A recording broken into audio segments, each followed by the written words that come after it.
মাছ আনবো, বাইলা মাছ। এখানে পেঁয়াজ কেটে রেখেছি, টমেটো কেটে রেখেছি, আর মরিচটা আমি 2 ফলা করে নিয়েছি ভিতরে। আর বেগুন আলু দিয়ে আমি বাইলা মাছটা রান্না করব।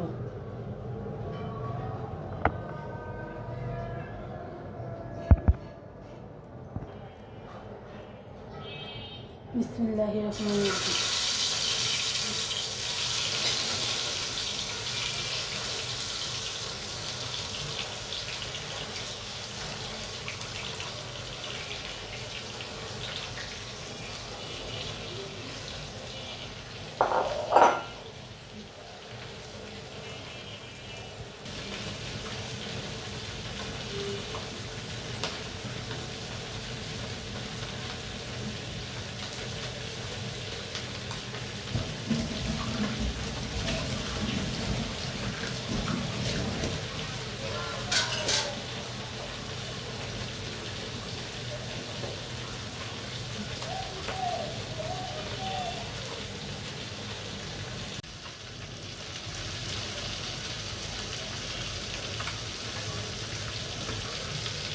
আমি মাছটি দিয়ে দেব।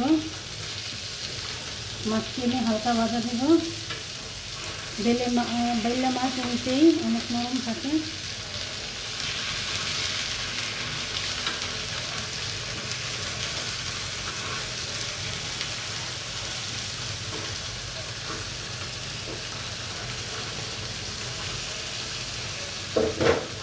এই মাছটা একটু ভাজবো। আমার একটু তেল কমে এসেছে, আমি একটু তেল দিয়ে দিলাম, সরষের তেল দিলাম। আমার মাছটি ভাজা হয়ে গেল। আমি 2টা চিংড়ি মাছ দিয়েছি, বড় বড় চিংড়ি মাছ 2টা সাথে দিয়ে দিলাম। আমার মাছটি ভাজা হয়ে গেছে। আমি এখন তরকারি চড়াই দিব। আমি সাদা তেল দিয়ে মাছটা রান্না করব। বিসমিল্লাহির রহমানির রহিম। আমি পরিমাণ মতন তেল দিয়ে দিলাম।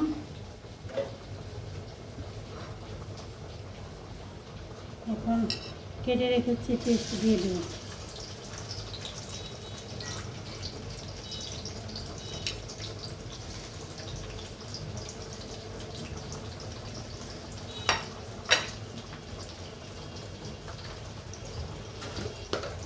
সাথে একটু লবণ দিয়ে দিব, পেঁয়াজটা তাড়াতাড়ি ভাজা হয়ে যাবে।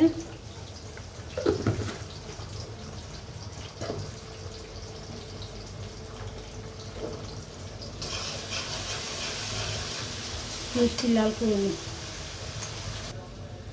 পেঁয়াজটি ভালো করে ভেজে নিয়েছি। এখন আমি একটু আদা রসুন দেব। আমি মাছে একটু আদা রসুন খাই।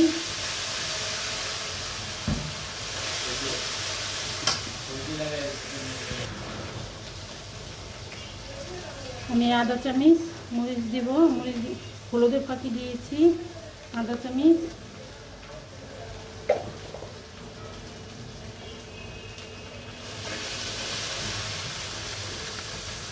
আর মরিচ দিব আমি আধা চামচ। কাঁচা মরিচের ঝালটা দিব বেশি। আর মাছি করে রেখেছিলাম, এই পানিটুকু দিয়ে দেব।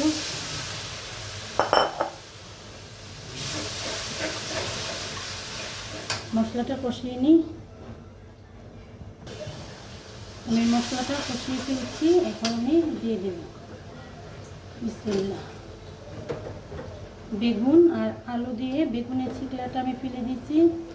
ছিকলা সহকারে না ভালো লাগে না, কালা দেখা যায়, এই জন্য আমি ছিলে ফেলেছি।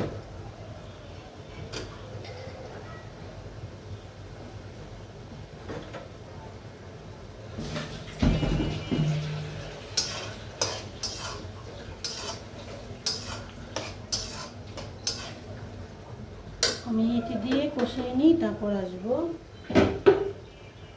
মশলা দিয়ে কষিয়ে নিই।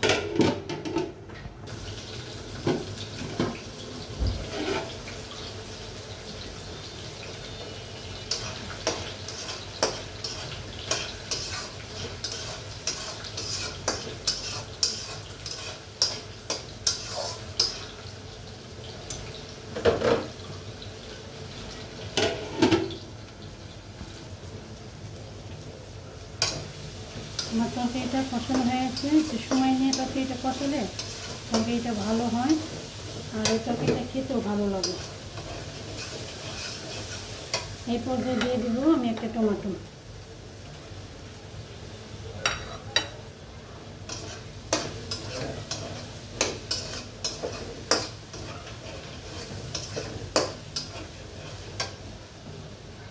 এখন আমি একটু কুমকুমা গরম পানি দিব, তরকারির স্বাদটা ভালো থাকে।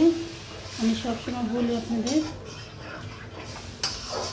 আমি একটু পানি দিব।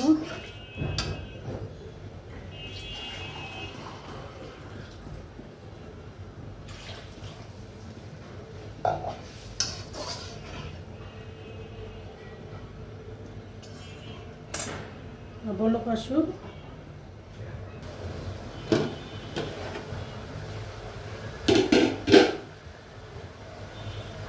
মাছটি এখন আমি দিয়ে দেবো। বিসমিল্লাহির রহমানির রহিম।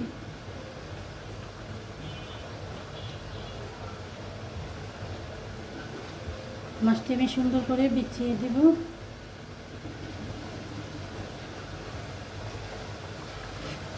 আর মাছের তেলটুকু দিয়ে দেব।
এখন আমি ধনিয়া পাতাটি দিয়ে দেব।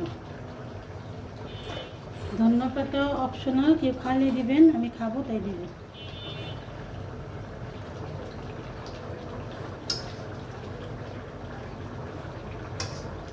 আমার তরকারিটা পরে হয়ে গেছে। এরকম করে রান্না করে খেয়ে দেখবেন, খুব ভালো লাগে।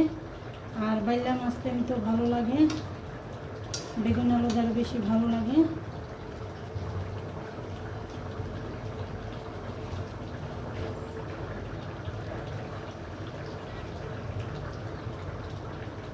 আসসালামু আলাইকুম, আল্লাহ হাফেজ।